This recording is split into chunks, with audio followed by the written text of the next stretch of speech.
All right, you clicked on it, and now you have to cope.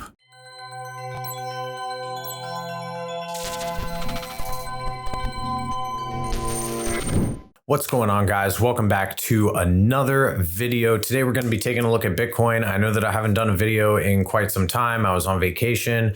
Bitcoin's been mostly moving sideways. It's been a disaster and slowly just bleeding out and stuff. So today we're going to kind of get to the bottom of exactly what is going on here. There's going to be a little fundamentals involved, little technicals involved. I'm going to stick to the higher time frame so that we can get a better idea of what's going on the macro outlook. And that's about it. So, is Bitcoin dead, or, are institutions going to capitulate? We don't really know yet. So until we start working our way down to different price levels. So in this video, we're going to define what those price levels exactly are, what they mean, and what you can expect or hope to expect in the coming weeks, depending on what happens with volume and a few other things. So let's go ahead and dive right in. All right, so as always, we're going to start off up here on the daily or on the weekly chart rather. Okay, so right now this is looking extremely ugly. Let me actually bring up my other chart for this. Okay, this is looking extremely ugly. We're literally just been pretty much sitting in this upper range support now for quite some time. The reason why I call this critical upper range support is because if this is lost, we've got a lot of open air below us. I've stated this in a past video, so I'm not going to go over that too much. But in general, we've got some all-time high previous support here. Not too impressive. It's literally just this top and this little consolidation that we had here. If that breaks, we would be going extremely deep into major demand between like 10 and 14K-ish in this area here. So not too much has changed with this. Indicators are still flat, loads of bearish volume, a bullish cross on the KMAC below the zero line. So in bearish territory, not really too thrilled about this. It looks like it's curling over already. In light of all of this further downside momentum that we've been getting. So that's really all that there is to go over on the weekly chart, right? We're in the middle of a week right now. This weekend's on Sunday, so this still has 3 days to develop here. But so far right now, this is looking like garbage. So on our daily chart, everybody is familiar with this. We had an ascending wedge. We were also having that ascending wedge inside of a major ascending channel here. Obviously, all of this broke down. First, the wedge, then a continuation. We broke down the channel, retested it, rejected, and then we had this huge minor capitulation move. Now, why am I calling this a minor capitulation move? Because when you live in a certain country, okay, depending on where that country is, they get news at certain times through their own local news stations and things like that in different provinces. China is no different. They already knew what was going on with the banning of Bitcoin miners and shutting Bitcoin mining facilities down. They already knew all about all of that, okay? So all of that combined with, negative Elon tweets and Tesla and all of this other stuff, the stuff surrounding the Fed, all of these things were a contributing factor to this. But this was mostly minor capitulation, okay? And I really do believe that. You can look at the hash rate reports and stuff like that on your own. I'm not going to get into that right now. I want to keep the video short, but in general, this is when the hash was really, really tanking. It was because mining facilities were shutting down. All in all, this has been Chop City here. In general, the market structure is really nice, right? So we've got really, really easily defined trend lines with this, okay, especially for the top side.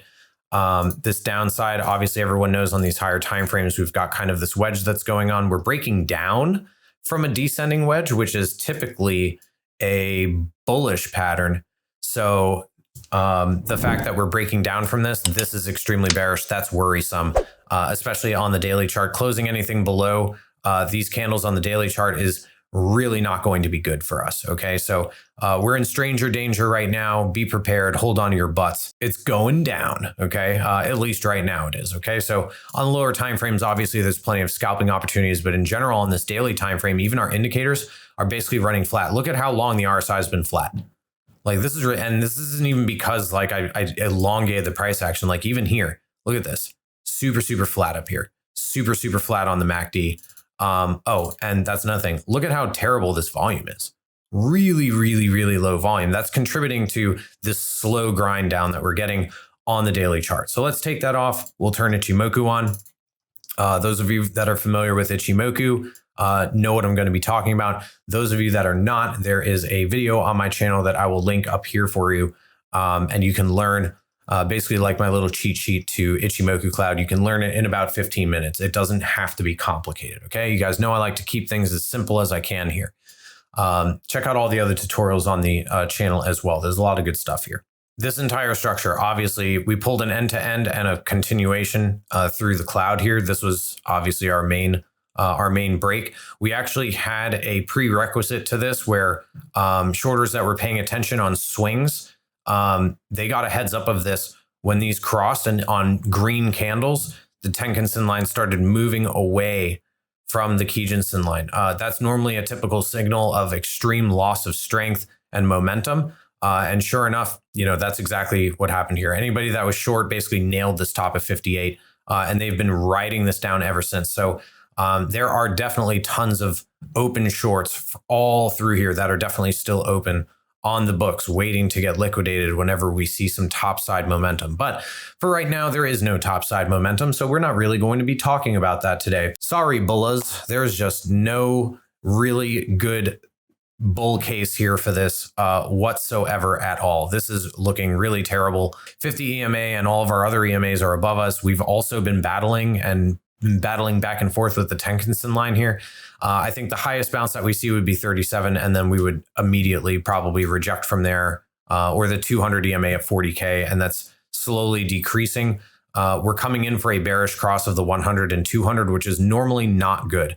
That normally means you've got some extended bear market on your hands. Like we're going to see another move to the downside likely, and then a huge consolidation like this afterwards until we start slow grinding up in the opposite direction. So that's kind of what I'm seeing here. Let's take that off, move down to a 4 hour. Okay, so these are our levels right now. I know this chart looks a little confusing, so I will go ahead and zoom this in for you. 2021 yearly low is at 27,800. Okay, just as a note. Besides that, everything else on this chart is still really relevant. We've got our June low at 28,800, and we just put in a weekly and monthly low today, as well as a daily low. Okay, right here, of $31,130. Our previous daily high was at $33,181. Our weekly high for this week was at $34,675. And the monthly high for July is way up at 36K. So I don't think we stand any chance of sweeping this July high here anytime soon. If anything, we've got a way better chance of sweeping our June low or the 2021 low for the year. In my opinion, the path of least resistance is obviously down at this point. Okay, so clear wedge here. Okay. Highs, lows, these are denoted. The LH is lower high, the LL is lower low. This is our lower low that we're putting in right now. Do we bounce here? Well, we don't know that yet. There is a strong wick here to the downside, but I'm not going to long just off of one candle. So this still has about an hour to go. It's in general not looking very good here on the 4 hour chart. So let me actually bring up one of my other 4 hour charts that has some of these ranges better defined here. Okay, so this is the alternative to the pattern that I just showed you, is just a straight up descending channel here. And so far we haven't closed below that yet, but honestly, it's not looking good. And we've had trouble holding on to this lower trend line of the channel throughout this entire thing, right? We barely hung on to it here. We wicked into it here. We wicked into it here. And now just one day later, we're wicking into it again. That's a big sign of weakness, like that we weren't able to even get past the median line here. Instead of rejecting at the top of the channel, now we're rejecting at the median lines. We've done that twice now. That's not good. That's also a sign of weakness here. Lots of selling up here. You can tell by these wicks. Doji, bearish hammer, price collapsed. So yesterday, unfortunately, we were not able to get above 32.8. I had a long originally open from 31.7 on this dip, and I was adding to the long, and then finally here in the middle of the night, I got stopped out at break even, and it's gone past the entry. So now basically what my plan is short any bounces and look for lower to be buying on spot, as well as maybe positioning some kind of a swing position. But If there's certain levels back here that start breaking down, there's no reason for me to be bullish at all. For instance, if we make a close below this channel, that's really bad. If we start making closes down here in this support area, that might be worth attempting along, but in very small size with conservative leverage and being very mindful of your position sizing and risk management, because this is what I want to point your attention to. So this is overall how I have this overall range, right? So we had our main range here, which was basically like we had a ceiling, we had a median line, and then we had a floor, right? Well, what's happening now is we're falling into a new range below here, and we've definitely been down here more than we've been up here, okay? We haven't even been close to 38 or 40K in quite some time. Even 35K has failed to hold as support, and now we're breaking down even lower into a new range down here. So I now have this labeled as our old ceiling. This is our new ceiling, which was our old median line. So this is basically our new ceiling here, this gray box, okay? And then our new median line for the overall range, okay, is here, which was the old floor. Okay, so basically what's happening now is we're going to be starting to focus on this, okay? And I definitely think seeing down here, that's a strong possibility now, considering we've just tried and failed and failed and failed and failed and failed to make newer highs. Newer highs are not coming anytime soon. Normally when we see a long, slow grind down like this, normally it means that we're in for some more continuation to the downside. And that's where I believe that pretty soon, if we start creeping lower into these levels again, there's only so much pressure and there's only so many buyers down here until there's no more buyers down here and that price level collapses. I fear that if that happens, we would probably move very swiftly down to around 25K first.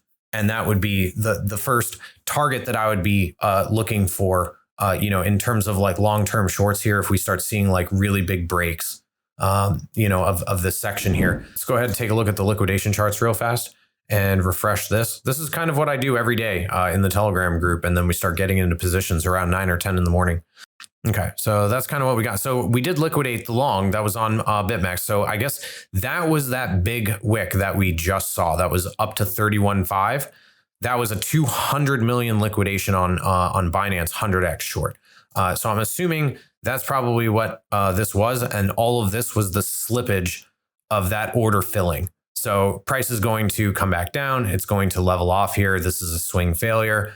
But in reality, it's really just a liquidation of a big ass derivatives order. Okay.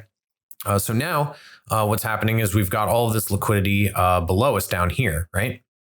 To the long side. So we're definitely floating in the middle here, but in general, the path of least resistance, I would think, would probably be down. Looking at this chart, that's kind of what this tells me as well. I really think that for at least the end of today or tomorrow, we're probably going to be seeing in the 30,000s. We're probably going to sweep all of these over leveraged positions here and just really start wiping out a lot of this liquidity from the market. Okay, so total across all exchanges with all pairings, this is how much people have been liquidated for today, just over $250 million. And for Bitcoin alone is 160 million of that. Okay, that's a lot. I think Ethereum is pretty up there too, just under 100 million. So, everything else is like, 7, 2, 1, whatever. Bitcoin and Ethereum are definitely the two top dogs in this. Bitcoin normally always wins out. And this was a major day for liquidations. Obviously, we've seen worse than this, but 160 million alone in the last 24 hours is a pretty good bit. My guess would be that this number is going to do nothing but continue to rise in this 24-hour period here. Okay. All right, guys. So that is about it for me. I just wanted to go over just kind of where we're at and what my thoughts are on Bitcoin. In general, yes, I do think that we're going to continue to move down. In general, yes, I do think that we've only seen minor capitulation and we have yet to see any market capitulation from institutions and companies and hedge funds and things of that nature that bought down before it was up only and retail started getting super crazy euphoric and everything. If you are not subscribed, by the way, make sure that you hit that like and subscribe button. down and below. Not only does it help me out with the YouTube algorithm, that also lets me know that you guys enjoy the content and stuff like that. So I'm going to be getting back to doing one video every single week, whether that's analysis or a tutorial or what have you. Again, I hope you guys enjoyed the video. Let me know down in the comments below if this is the kind of content that you like to see. And until next time, happy trading.